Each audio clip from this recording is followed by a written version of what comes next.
सभी लोगों। फिल्मांकन, डायरेक्शन, आर्ट डायरेक्शन और कलाकारों की एक्शन के बारे में मैं थोड़ा बाद में बात करूंगा, परंतु इस फिल्म के बारे में मैं जरूर बात करना चाहता हूं। मैं इतिहास का विद्यार्थी हूं। भारत के इतिहास को बहुत बारीकी से मैंने पढ़ा भी है, महसूस भी किया है। पृथ्वीराज रासो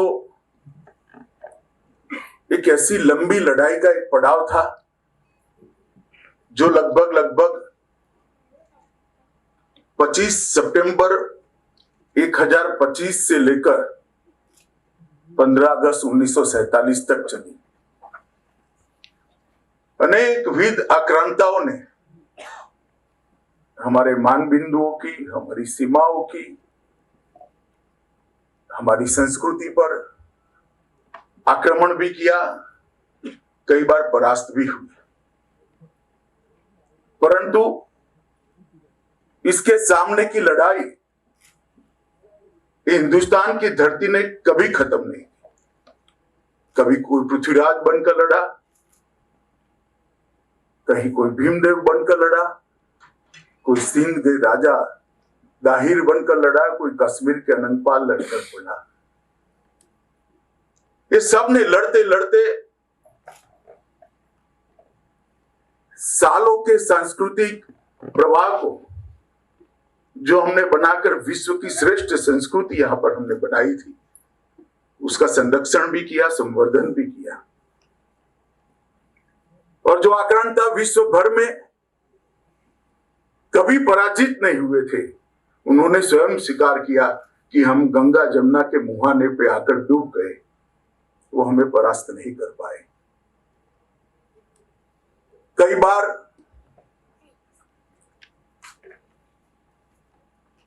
सैकड़ों इतिहास के पुस्तक जो स्वाभिमान और जन जागृति नहीं ला सकते, एक काव्य ला देता है। इसका उदाहरण जिस काव्य पर यह फिल्म बनी है वो पृथ्वीराज रासो है। और कई बार हजारों पृष्ठ इतिहास के किसी महानायक का वर्णन नहीं कर सकते। 2.5 घंटे की फिल्म वो महानायक को फिर से जनमानस के अंदर महानायक करके प्रस्तावित करती है। और इसका उदाहरण सम्राट पृथ्वीराज है। सम्राट पृथ्वीराज न केवल मातृभूमि के लिए लड़ने वाला एक योद्धा की कहानी है, सम्राट पृथ्वीराज हमारी सांस्कृतिक ऊंचाइयों का परिचायक भी है।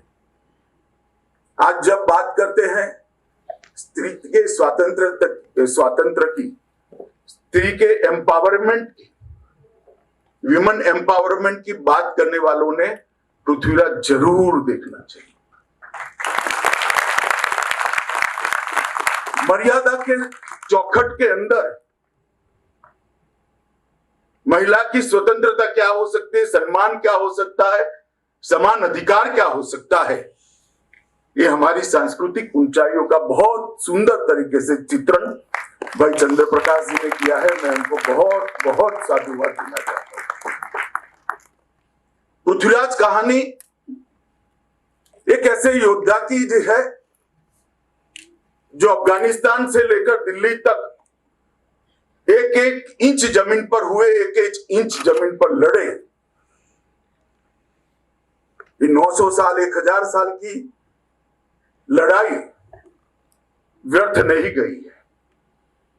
सन 47 में हम स्वतंत्र हुए और मैं निश्चित रूप से कह सकता हूं कि 2014 से जो सांस्कृतिक पुनर्जागरण का एक युग भारत के अंदर शुरू हुआ है,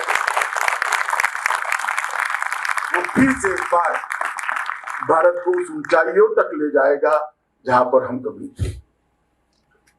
अनेक विध कठिनाइयों के पार करते हुए भारत का गौरव, भारत की महानता, भारत की संस्कृति और हमारा स्वधर्म आज फिर से एक बार उस रास्ते पर चल पड़ा है जो सालों पहले हम पूरी दुनिया को रास्ता दिखाते थे।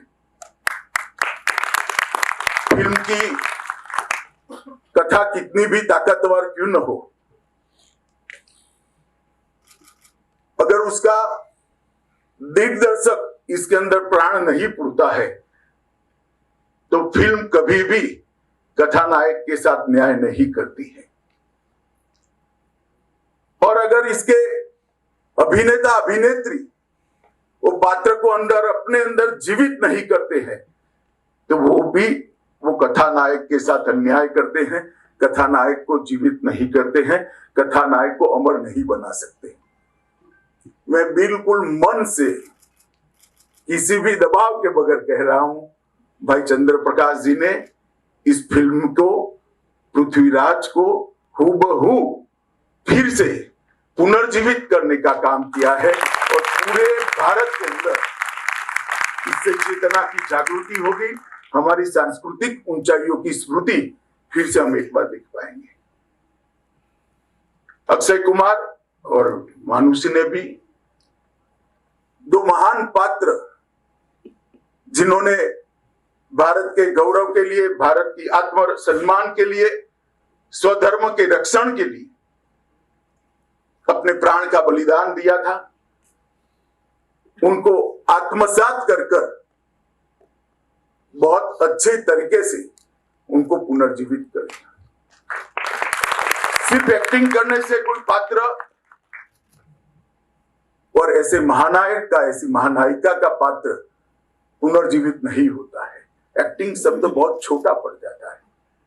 जब इसको आप जीने लगते हो तभी इस प्रकार का कथा पर से इस प्रकार की फिल्म तैयार हो सकती है और दोनों कलाकारों ने इसके अंदर चांद डालने का काम किया है।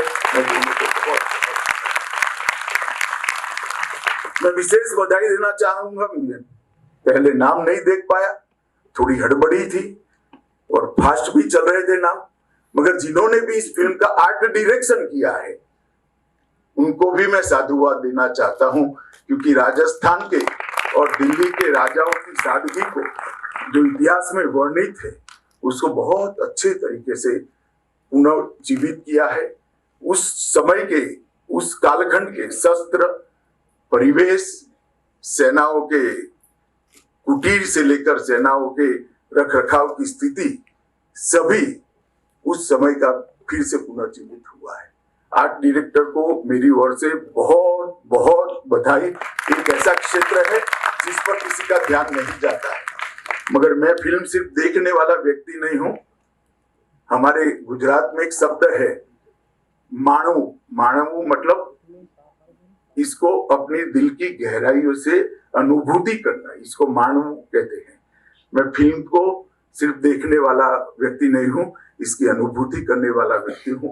आर्ट डायरेक्टर को मेरी बहुत बहुत बधाई और आपकी पूरी टीम को मैं कहना चाहता हूं कि फिल्म पूरे देश भर के अंदर फिर से एक बार आत्मगौरव, राष्ट्रभक्ति और स्वधर्म के प्रति अपने अभिमान को फिर से जागरूक करेगी।